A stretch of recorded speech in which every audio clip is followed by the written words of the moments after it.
स्वागत करें।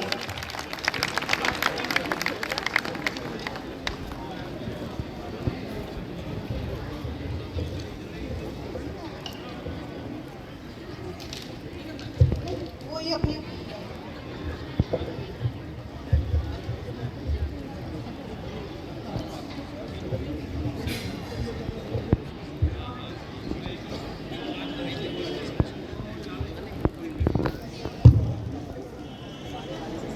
आप सभी को मेरी जय श्री राम। मैं जानता हूं धूप भी बढ़ती जा रही है, समय भी बढ़ता जा रहा है। मेरा जो संबोधन था लगभग 1:15 का निर्धारित था, पर समय बढ़ता रहा, अब 1:30 बज गया है। आप सबका भी आगे कार्यक्रम होगा। मुझे कहा दिया गया है कि डॉक्टर साहब अपनी बात को कम से कम 5 मिनट के अंदर ही समेट दीजिएगा।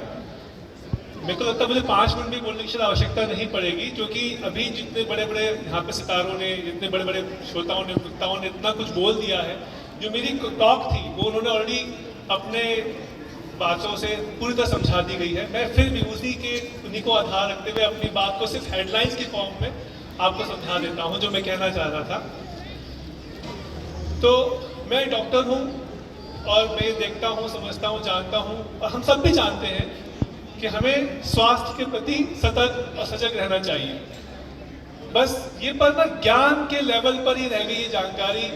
सबको पता है समय पे उठना चाहिए, सबको पता है बैलेंस डाइट लेनी चाहिए, संतुलित आहार खाना चाहिए, सबको पता है समाज के प्रति सजग रहना चाहिए। सारी ज्ञान सबको पता है, पर हमारी नोइंग और डूइंग, हमारे ज्ञान और हमारे कार्य में बहुत बहुत बहुत भेद है। अभी डॉक्टर साहब ने बोला समाज निर्माण के लिए बहुत जरूरी है कि हम अपने आने वाली पीढ़ी को प्रेरित करें। अब पर हम अभी देख रहे हैं, डॉक्टर साहब ने सिंपल सा उदाहरण दिया कि हम सबसे धूप में तक बैठा नहीं जा रहा। बहुत सी माताएं यहाँ पे सीधा नहीं बैठा जा रहा, बहुत से भाई साहब यहाँ पर हैं जिनसे सीधा नहीं बैठा जा रहा। अगर उनसे कहा जाए कि थोड़ी देर सीधा बैठा जाए तो थोड़ी देर बाद हम यूं पीछे हमारी कमर झुक जाती है। हमारा आहार संतुलित नहीं है, हमारा व्यायाम जीवन में है ही नहीं। और ये मैं कहते हुए बिल्कुल नहीं शर्म करूंगा कि हिंदुस्तान में, हमारे भारत में हम लोग अपनी बेटी की शादी हो, बहन की शादी हो, बेटे की शादी हो, लाखों करोड़ों रुपए खर्च करने में जरा सा भी देर नहीं लगाते। लेकिन वही खर्च हमें अपने स्वास्थ्य के ऊपर करना हो तो हम इतना ज़्यादा सोचते हैं कि अगर हम बीमार हैं उसके बावजूद भी 100 रुपये की दवाई हमें बहुत महंगी लगती है। पर समझने की बात है कि 100 रुपये की दवाई की हमें आवश्यकता क्यों पड़ रही है, वो 1000 रुपये की आवश्यकता क्यों आवश्यकता पड़ रही है? क्योंकि हम स्वास्थ्य को समझ ही नहीं रहे हैं। स्वास्थ्य का मतलब सिर्फ बीमारी का ना होना नहीं है। अगर मैं इंग्लिश भाषा में कहूं तो health is not just मियर absence of disease. Health is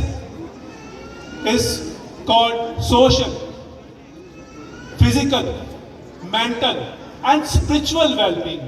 ये 4 आध्यात्म है कि मानसिक, शारीरिक, सामाजिक और आध्यात्मिक, ये चारों अगर हम चरण नहीं पकड़ेंगे, इन चारों लगामों को अगर हाथ में नहीं लेंगे, आप अपने आप को स्वस्थ नहीं कह सकते।